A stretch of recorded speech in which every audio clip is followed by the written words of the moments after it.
Good morning. I'm Guy Hubbs, and on behalf of the library and the Department of History, we welcome you to this talk this morning on religion and the Civil War. It could not be more fitting that this occasion should be held here at Birmingham Southern. 150 years ago today, 1861, April the 12th, Confederate guns began to shell Fort Sumter in Charleston Harbor. 150 years ago today, America's greatest conflict began. When word reached Southern University, our mother institution in Greensboro, Alabama, most of the students rushed off to join the local militia unit and headed to Virginia. They led Stonewall Jackson's famous flanking movement at Chancellorsville. They were among the first troops to reach Gettysburg, and they protected Robert E. Lee at Spotsylvania's Bloody Angle. While most of the Southern University students eagerly joined the military, one walked off into the woods to pray. Ironically, he was among the first to die. All of the Southern University students would try to make sense of the war through their faith. Making sense of war and faith did not end in 1865. Over the years, Southern University and Birmingham College put many young men in ministerial robes. But when America entered the First World War, they put many young men in military uniforms. So many, in fact, that it left the schools nearly devoid of students, and the two were merged in 1918 to create Birmingham Southern College. Making sense of war and faith also occurred in the classroom.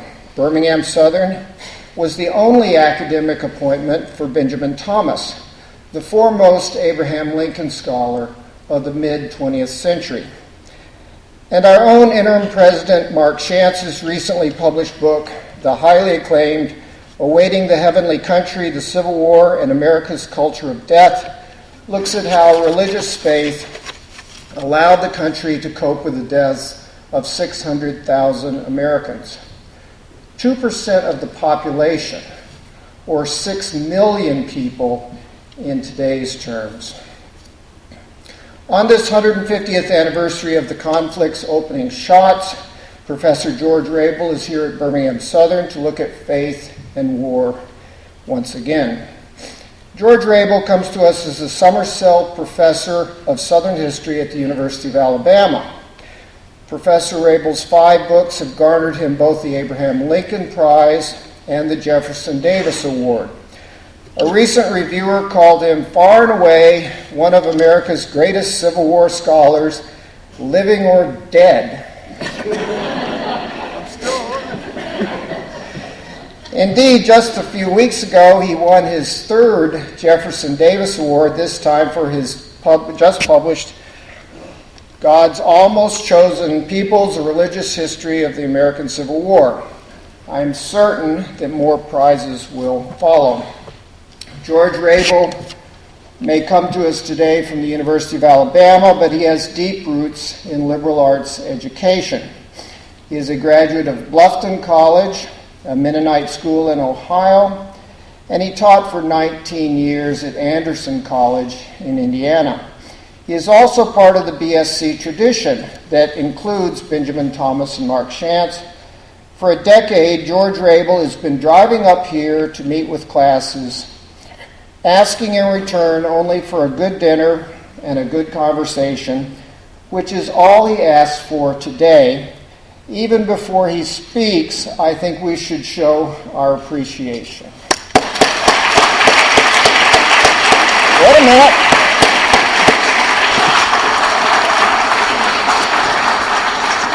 I'm not done. Professor Rable will entertain questions after his talk, and after that, William Alexander of the bookstore will have copies of God's Almost Chosen Peoples here on stage for those who wish to purchase copies and have them signed.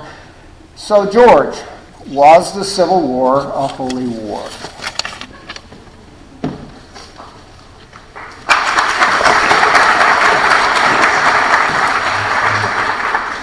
Well, thank you, Guy. Before answering that question, though, Guy's introductions are a little over the top, but one thing that he said that's absolutely true is that my roots are deep in liberal arts education, and certainly without my experience at Bluffton College, and particularly without the influence of Professor John Unruh, I can assure you I would not be standing here today.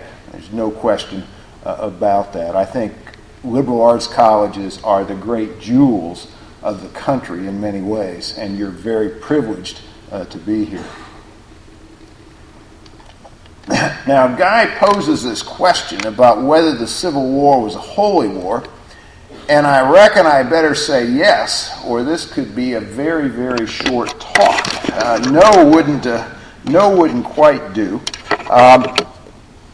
I'm going to be talking about religion, politics, and war today, so I'm sure there's nothing I'm going to say that's going to be the least bit controversial, so you can just drift off to sleep. In fact, Abraham Lincoln himself stated in his second inaugural address a very plain truth about the Civil War. Both sides prayed to the same God and read the same Bible. And we might also add, read the same Bible in often remarkably similar ways. Religious language, imagery, ideas were absolutely pervasive during the Civil War era. Religion itself was pervasive in the antebellum United States, but maybe not in the way we assume. Let me give you a fairly shocking statistic. In 1855, the population of the United States was roughly 27 million. In that year, there was an attempt to estimate the number of religious people in the country, or at least the number of people who were members of churches. Out of 27 million, approximately 4 million were members of some Protestant church.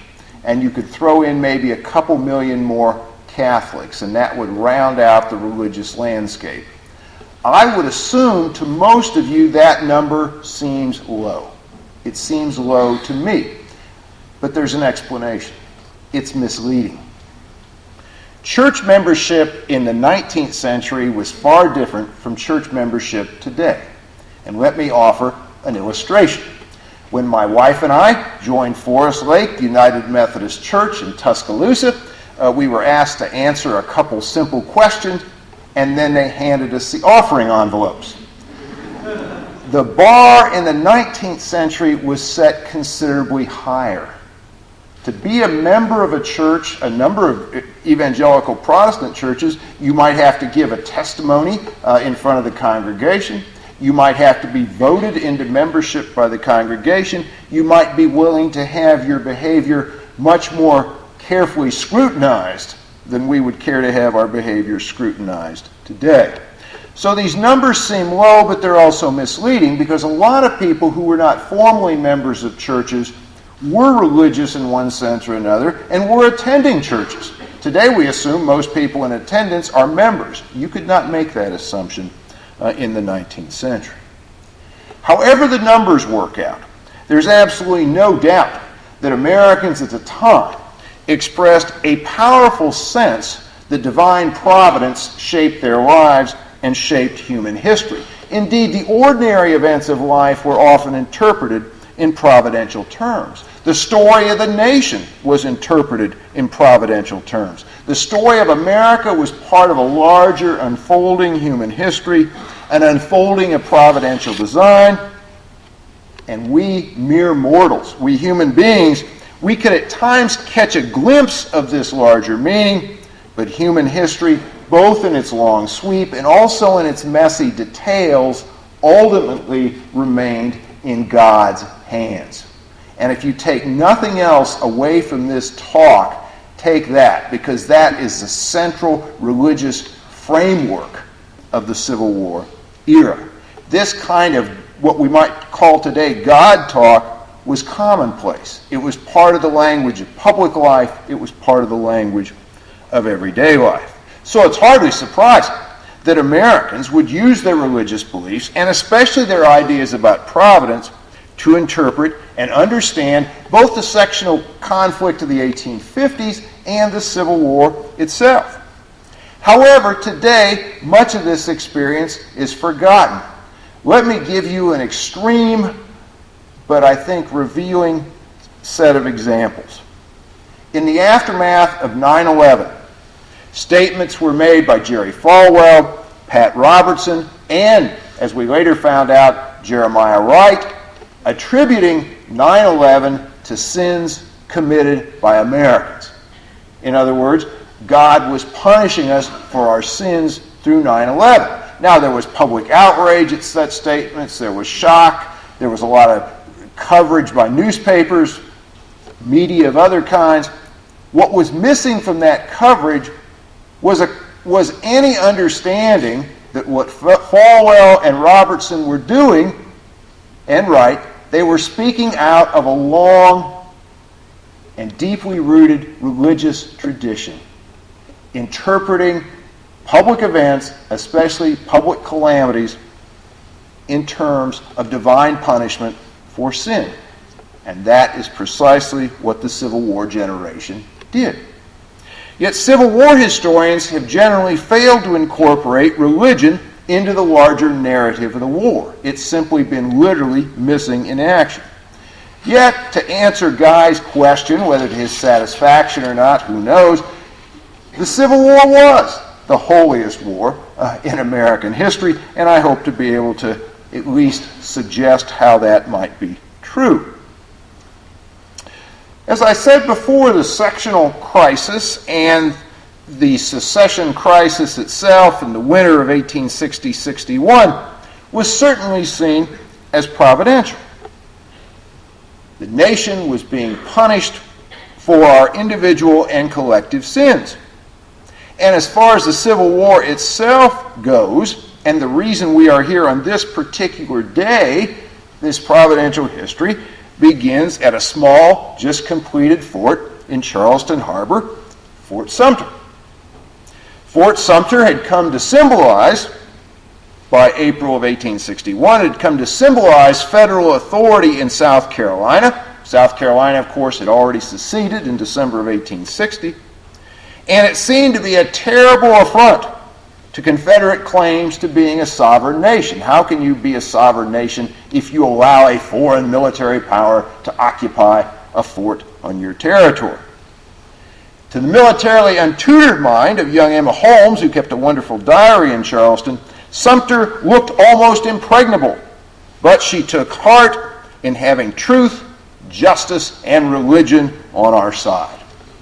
And indeed, to many ardent Confederates, that was the point. When the fort was surrendered without the loss of a single life, how do you explain that? It's a miracle. It's the work of divine providence. Has not God, by this one token, sufficiently declared his will? Asked a Charleston minister. And that minister harbored no doubts whatsoever about what the answer was to his question.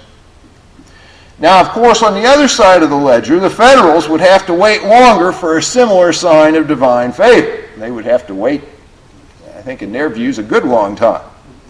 But for the time being, they had something almost as valuable. They had a Christian hero.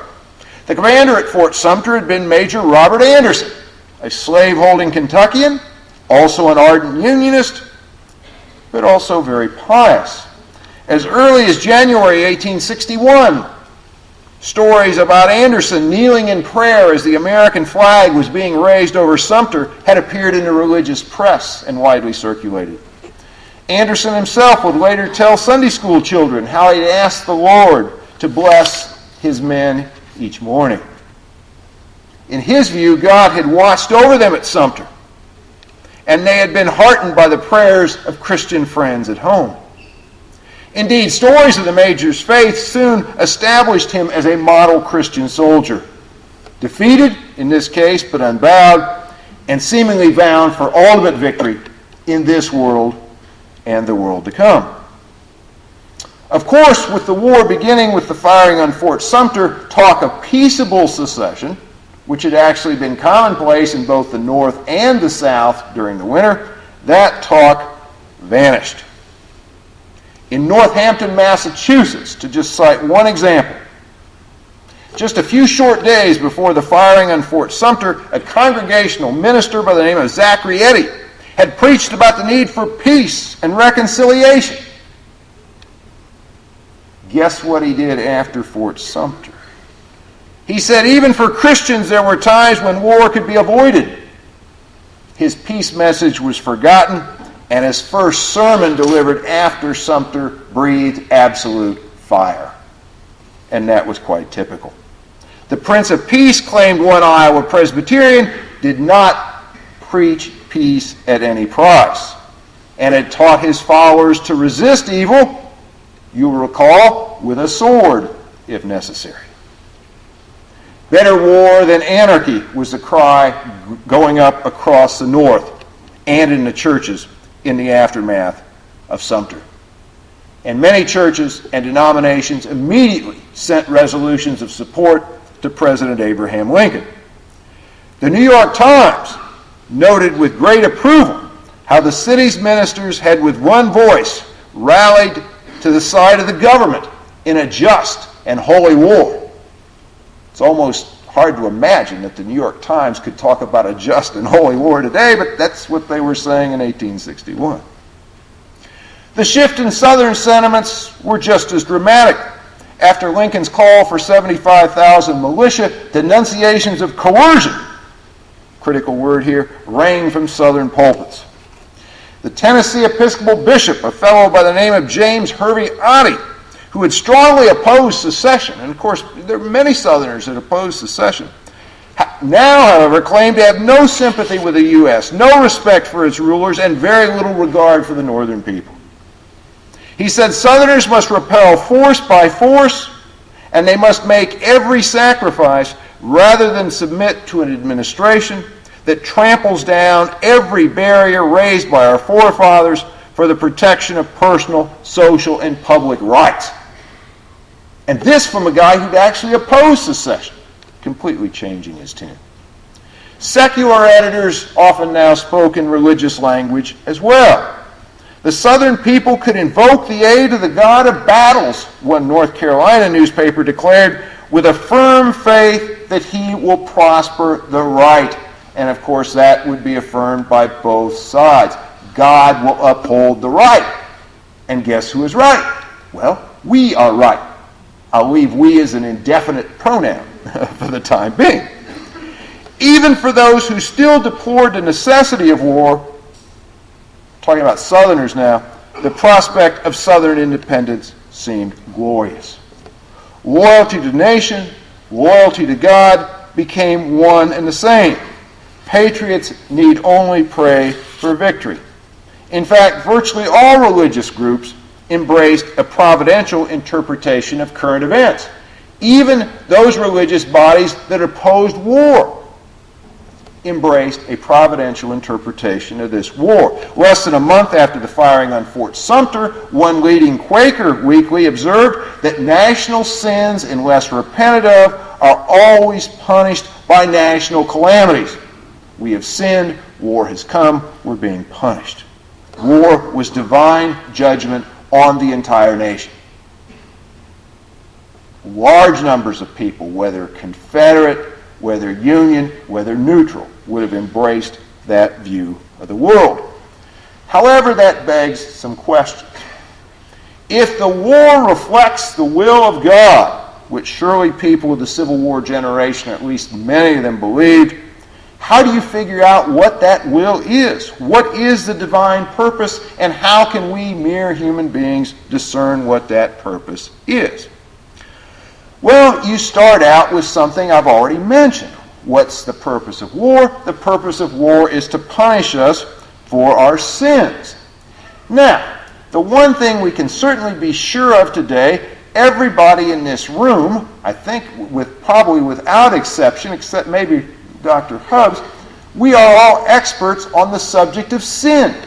Through direct involvement. We see it, we participate in it, we understand sin. And certainly the Civil War generation did as well. And we're talking here not just about individual sin, we're talking about collective sin. We're talking about every sin you can imagine. Slavery, political corruption, partisanship, materialism.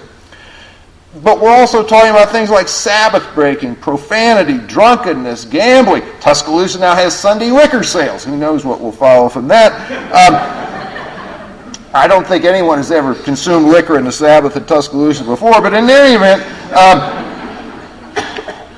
all of these were used at one time or another to explain the course of the war. And these broad definitions crossed all kinds of ideological and sectional lines. There was not necessarily a conservative emphasis on individual sin. There was not a reformist emphasis on collective sin. For example, the Northern abolitionists, a lot of the Northern abolitionists, were just as concerned about drinking as they were about slavery. In other words, collective sin, the sin of slavery, individual sin, drunkenness, they were both problems and both connected in some way to the war. Preachers and lay people, North and South, compiled similar lists of transgressions. Of course, there were some distinctive sectional themes, some distinctive Confederate themes. The Confederates pointed out that the U.S. Constitution was a godless document because it did not mention God, unlike the new Confederate Constitution that invoked the favor of Almighty God. And some of the Yankees thought they ought to catch up during the war, and there were proposals to amend the U.S. Constitution to add some acknowledgement of God, or maybe even of Jesus Christ, in the federal Constitution. Those efforts got nowhere. Lincoln listened politely and said, well, no thanks. Virtually all the Southern clergy, for their part, defended slavery, though certainly some acknowledged that slaveholders had fallen short of biblical standards of behavior.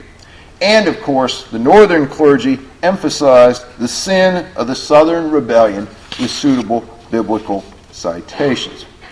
One interesting sort of exception to these patterns, or at least partial exceptions to these patterns, are the Roman Catholics, who offered a more conservative and less sectional interpretation of the conflict that grew out of their own religious traditions. They argued that the Civil War itself was the natural consequence of a nation that embraced schismatic Protestant principles. In other words, if you have Protestants, you're going to have division and conflict. Think about how many different kinds of Baptists there are, for example. So, it naturally followed, especially for Catholic newspaper editors, you blame it all on Protestants. You're going to have division when you have Protestants. Yet religious voices, whether Union or Confederate, seldom expressed much doubt that God was in fact on their side. And although pious young men and their families sometimes ask whether a child of God could be a soldier, most churches and most clergy and most believers answered with a resounding and very simple, yes, they could be a soldier.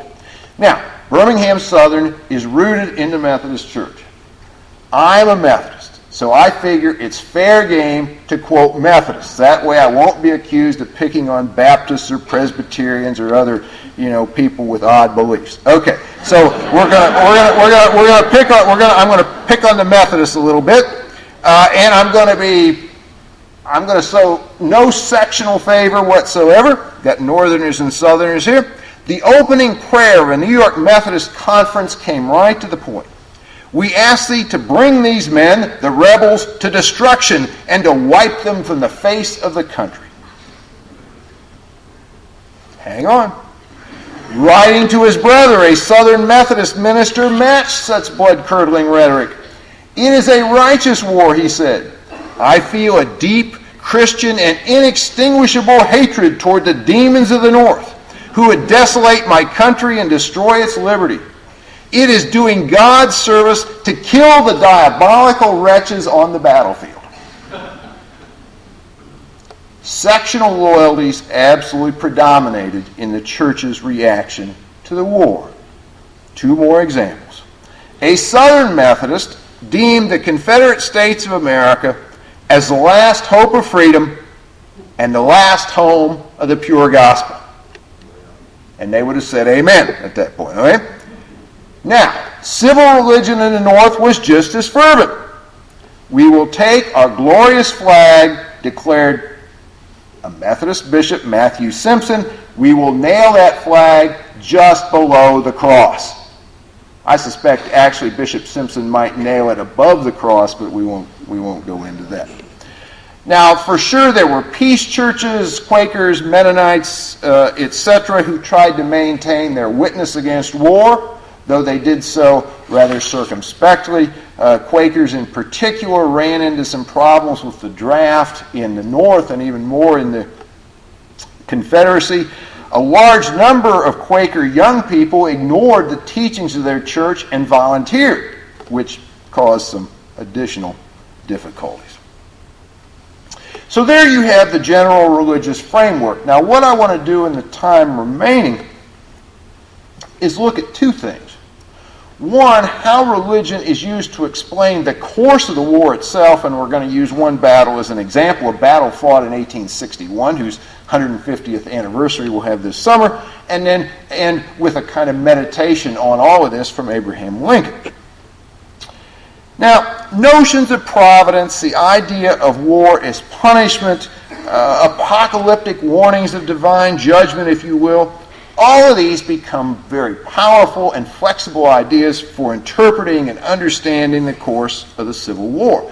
Obviously, during a war, religion provides comfort to the anxious and the grieving, but it also offers an explanation for the suffering and the anguish. And, Guy's numbers that he cites on the casualties talk about suffering and anguish. You cannot measure the suffering and anguish of the American Civil War. Religion also offered explanations for victory and defeat, and that's what we're going to talk about right now. Battles and their results reflect what? The efforts of the armies and soldiers, sure, but they reflect divine intent. And we're going to start off with the first major battle of the war, First Bull Run or First Manassas. I got to warm up for this. I'm going to describe the entire battle in one sentence, so listen closely. A bungled Federal flank attack and fierce Confederate counterattack just north of Manassas Junction, Virginia, drove the Federals skedaddling back toward Washington. There's the first battle of the war in one sentence. That's pretty good for a Civil War historian, because normally we would go on for a couple hours on the tactical details. But we're looking at the religious meaning of First Bull Run or First Manassas. For the victorious Confederates, the outcome of the battle itself became a sure sign of divine favor. And this manner of explanation would be commonplace for the rest of the war. As the Reverend Edward Reed told his rural South Carolina congregation shortly after the Confederate victory, not one of these brave men has fallen or suffered without God's permission. In other words, every man who fell, that reflected the will of God. There had been an assumption early in the war, if you were truly a child of God, you would escape from the battle unscathed. But of course, you couldn't believe that very long when you saw all sorts of, pious fellows falling right and left. It all came with God's permission. Now again, this was hardly a surprising sentiment in an era in which people believed that every death, indeed every illness, somehow conformed to God's will.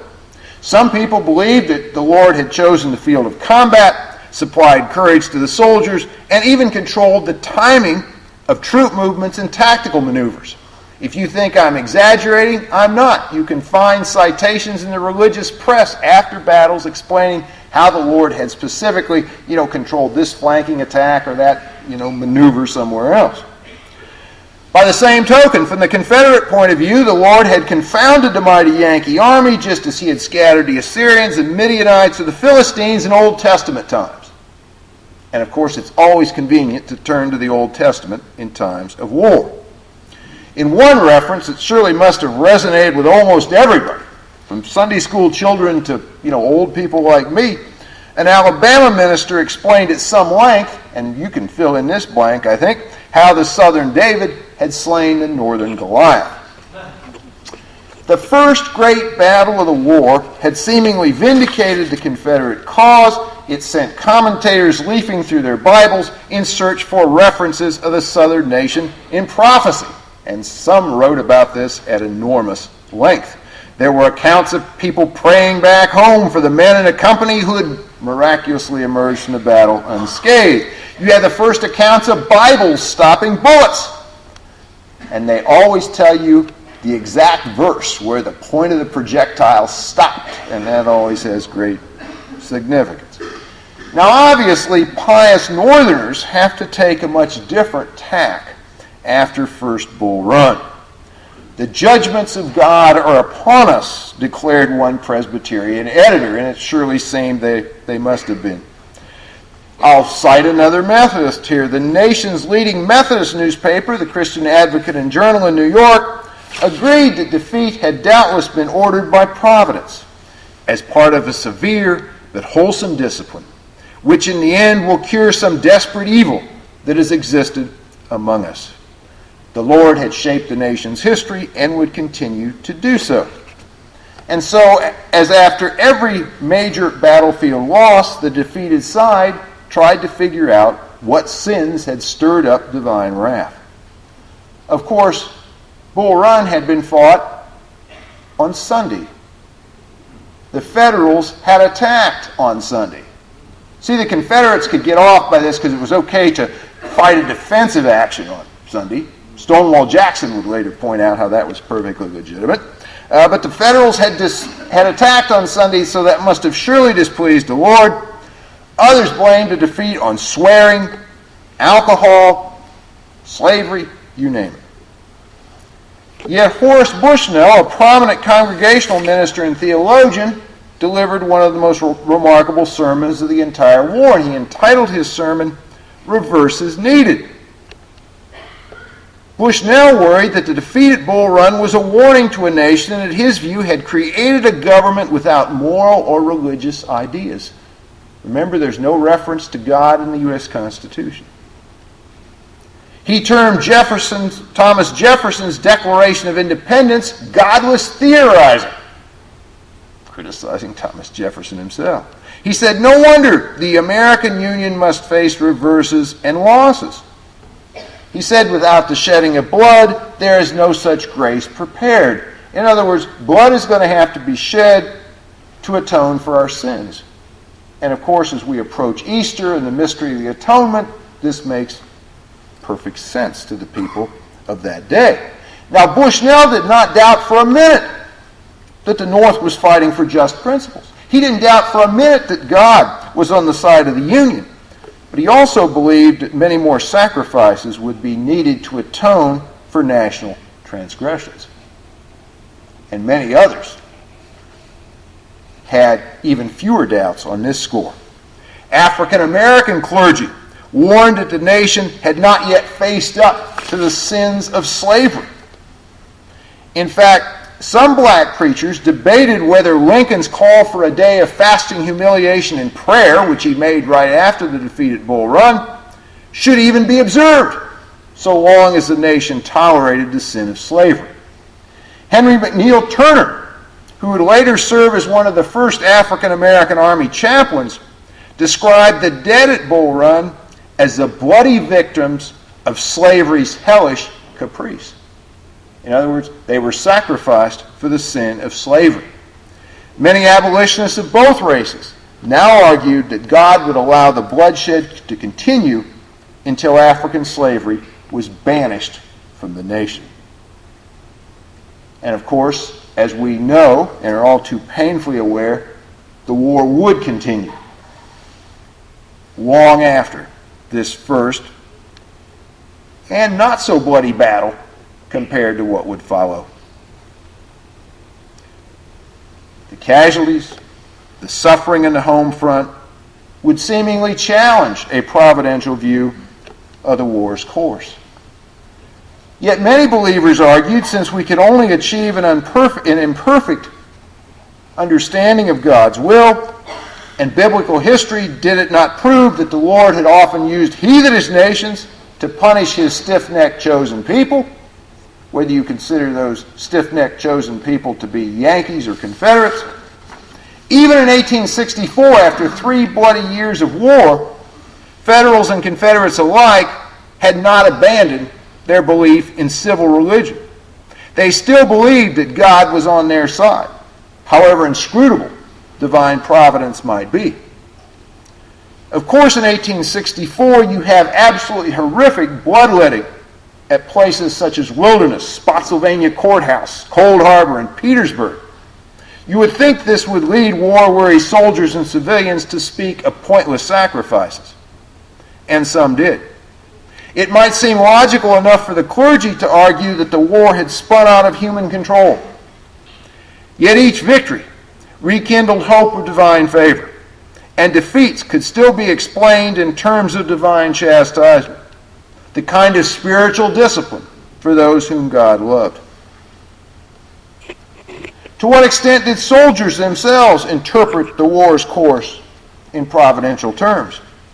Well, some didn't at all. There were certainly widespread reports of indifference to religion in the armies, especially early in the war. Young men of military age are not the most likely objects to become model pious folk. Soldiers talked about the fact that there seemed to be no Sabbath in the army. There seemed to be a lot of drinking, swearing, gambling, and other vices. There was a lot of criticism of chaplains. Interestingly enough, the Congresses of both sides actually reduced chaplains' pay during the war. We might talk about that during the question period. But by 1862, there are camp revivals. And maybe these camp revivals mark a return of divine favor. If our soldiers, in fact, become converted, the Lord will smile on us again. Our arms will be victorious. In fact, both soldiers and civilians readily believed that peace would come, but it would come only in the Lord's good time. Maybe the nation had not been punished enough. It's hard to believe by 1864, but there were people saying, well, maybe the nation has not yet been punished enough. And they warned against murmuring against civil rulers, which, of course, there have been all kinds of murmurs against civil rulers.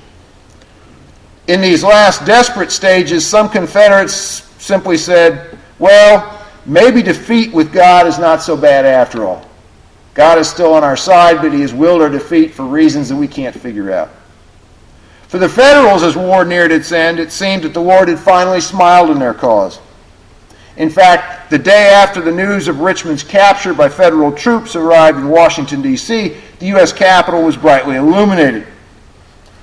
A gaslighted transparency was emblazoned with the message, "This is the Lord's doing.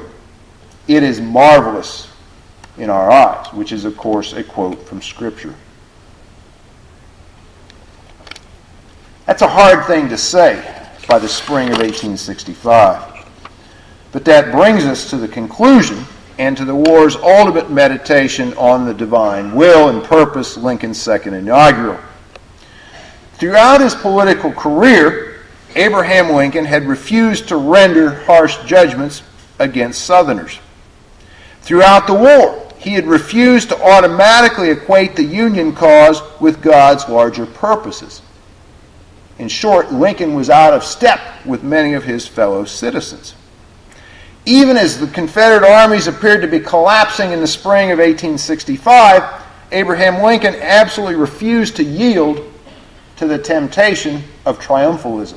He would not crow over this impending Northern victory. And in his magnificent second inaugural, Lincoln somehow rose above many, though I don't think quite all, of the pious cliches so popular in both the North and the South. He noted how both sides had not expected the war to last so long or be so bloody. Each looked for an easier triumph. Well, that was true. They had looked for an easier triumph in 1861. Don't we all look for an easier triumph in war? I mean, you wouldn't really start a war if you thought it was going to yield 600,000 casualties, probably. He said the prayers of both sides could not be answered. That of neither has been answered fully. That must have been a disturbing thought to a lot of people. But then he made his key point. The Almighty has his own purposes. And he went on to say, if slavery was such an offense to God that the war had to continue, that both the North and the South had to endure a terrible war, then he could only conclude in the words of Psalm 19, the judgments of the Lord are true and righteous altogether.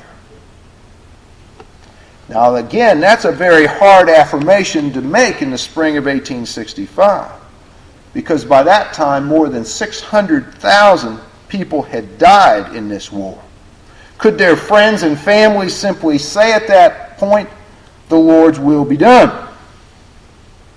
The Union victory, the Confederate defeat, left many hard questions about providence and the role of God in human history. It left them unanswered. And as Lincoln himself readily acknowledged, maybe those questions could not be entirely answered. Yet the whole idea of unanswered questions would also eventually deal a body blow to providential interpretations of history.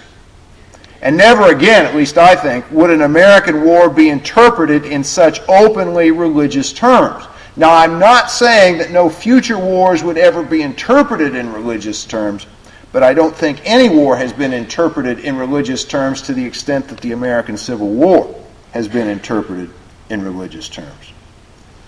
Of course, less than 2 months after offering his meditation on the war's meaning, Lincoln himself would fall victim to an assassin's bullet.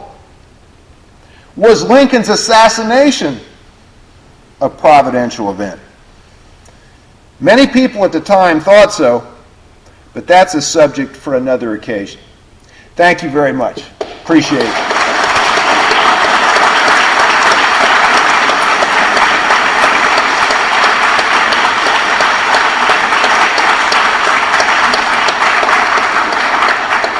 Guy tells me that I can take questions for about 10 minutes, right?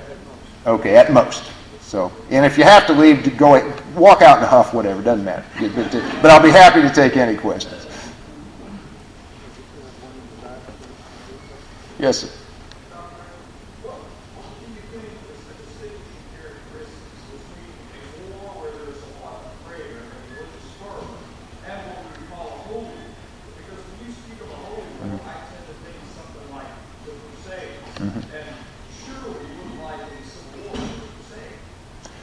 Okay, let me repeat the question. The question is, what's the distinction between a war in which religion is quite pervasive and a holy war? And would I liken the American Civil War to the Crusades? That's a good question because I hadn't thought of that comparison.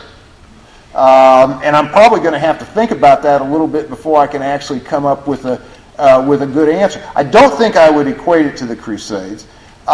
In fact, I'm not really keen on drawing historical analogies from one war to another or one historical event to another because I think to some degree all historical events are unique in some fashion or another, and so to draw clear lessons from one conflict to another can get you in almost as much trouble as ignoring history altogether. So I guess when I'm saying holy war, I'm saying religion is pervasive. Though it's interesting that Lincoln talks in such openly religious terms in ways that no president then or since has used. And of course, there's one irony that I didn't mention. Lincoln himself never belonged to any church. In fact, as a young man, his reputation was as something of a free thinker. One of his early political opponents, claimed he was agnostic or even an atheist. But here you have this wonderful meditation. So yeah, I'm going to kind of back away from that analogy to the Crusades very quickly. Other questions? Yes. We know that antebellum slavery was wrong. Do you actually believe that it was divine earthly retribution against the South because slavery had to stop? Mm-hmm. Well, I'm like Lincoln. I'll back up and plead with. Let me repeat the question. Well, I don't. But the question was, did the death of slavery represent the divine will? And of course, Lincoln would say the Almighty has His own purposes. Now, I think Lincoln was saying, though, in that second inaugural, that probably one of those purposes is to get rid of human slavery. African Americans certainly interpreted the war in religious terms. For them, the appropriate biblical analogy was the Exodus. This was their deliverance from the house of bondage. And Southern slaveholders, and Jefferson Davis was sort of Pharaoh. And Lincoln was sometimes compared to Moses. And of course, his assassination made that analogy even more appropriate because, like the biblical Moses, Lincoln was able to glimpse the promised land of peace, but not enter the promised land. Now, unfortunately, they also went on to compare his successor, Andrew Johnson, to Joshua, and that didn't work out very well. Didn't work out very well at all. But to answer your question, and this is a topic I could have dealt with at greater length in the talk itself. There's a lot of discussion early on about the relationship between the divine will and slavery. There are some slaves that say, really, with the first shots are fired, this war is going to end slavery. There's some abolitionists that say that. There's actually some Confederates that say that too. I was recently looking through some old notes and I found a comment from Herschel Johnson, a prominent Southern politician. He was not an enthusiastic secessionist, but he went along with the Confederacy. He's writing in the summer of 1861 saying, I think this war is going to bring the death of slavery. Remarkable statement. Thank you for that question. Yes, sir. Do you know of any evidence that Stonewall Jackson, Robert E. Lee, wanting the Confederates to free the slaves themselves? Okay, the question is there evidence that Jackson and Lee wanted the Confederates to free the slaves? If you look at the movie Gods and Generals, there's this scene with Stonewall Jackson and Jim Lewis where Stonewall sounds like a neo-abolitionist. There's no evidence that Jackson wanted to get rid of slavery, at least in the short run. In fact, there aren't many direct statements from Jackson on slavery at all. Now, on Lee, Lee's relationship with slavery is very complex, and I don't have time for a full answer, but let me talk about the end of the war. Lee is willing to emancipate slaves at the end of the war if they will serve in the Confederate Army. Because the Confederates at the end of the war debate whether to enlist slave soldiers. They're doing this very late. It's a sort of a desperation move. And some of them want to enlist slaves as soldiers and not emancipate them. You wonder what the incentive is there. Lee says you've got to emancipate at least the soldiers and their families. And I suspect by the end of the war that Lee probably recognized that slavery was going to die in one way or another. You might even find a little bit of evidence on that from Jackson from time to time. But I've been very frustrated over the years to find direct evidence on the question of Jackson. And of course, recently there's been all sorts of stuff on the internet about 50,000 black Confederates who happily fought in the Confederate armies and that sort of stuff. The trouble with that is there's absolutely zero evidence that's very solid on that at all. Yes. Familiar with the Catholics, the Irish, 69 to New York, etc. What about the Irish Catholic Confederates? Were they sort of isolated in an isolation matter? I don't have much knowledge of that. The question is about Irish Catholic Confederates. They fall into the pattern that actually most religious people fell into this pattern. They went with their section of the country. Just as you have Northern Irish Catholics fighting in the famous Irish Brigade and charging the stone wall at Fredericksburg, you have Southern Catholics who are actually defending Marie's Heights. You have Catholics on both sides. Fredericksburg is a great, dramatic example of that. And of course, Catholic soldiers have their own difficulties because there aren't enough priests to serve as chaplains. And Catholics are concerned that, their soldiers might be reading the King James Bible or worse. And Catholic priests, on the other hand, point out that Protestant chaplains are absolutely worthless. This sounds like a joke. Okay, I'm going to finish. Do you know why Protestant? Do you know why Protestant? Do you know the story about why Protestant chaplains are worthless? They can't administer the last rites in the battlefield. And I've seen statements from Catholic priests saying, these Protestant chaplains are kind of pathetic on that score. But you can also find examples of Protestant ministers and Catholic chaplains working together, becoming good friends. In a lot of cases, denominational differences were sort of smoothed over in the camps. And my last statement is, it even means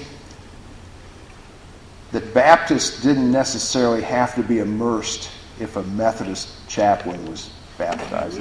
Pretty strong, pretty strong. Thank you very much.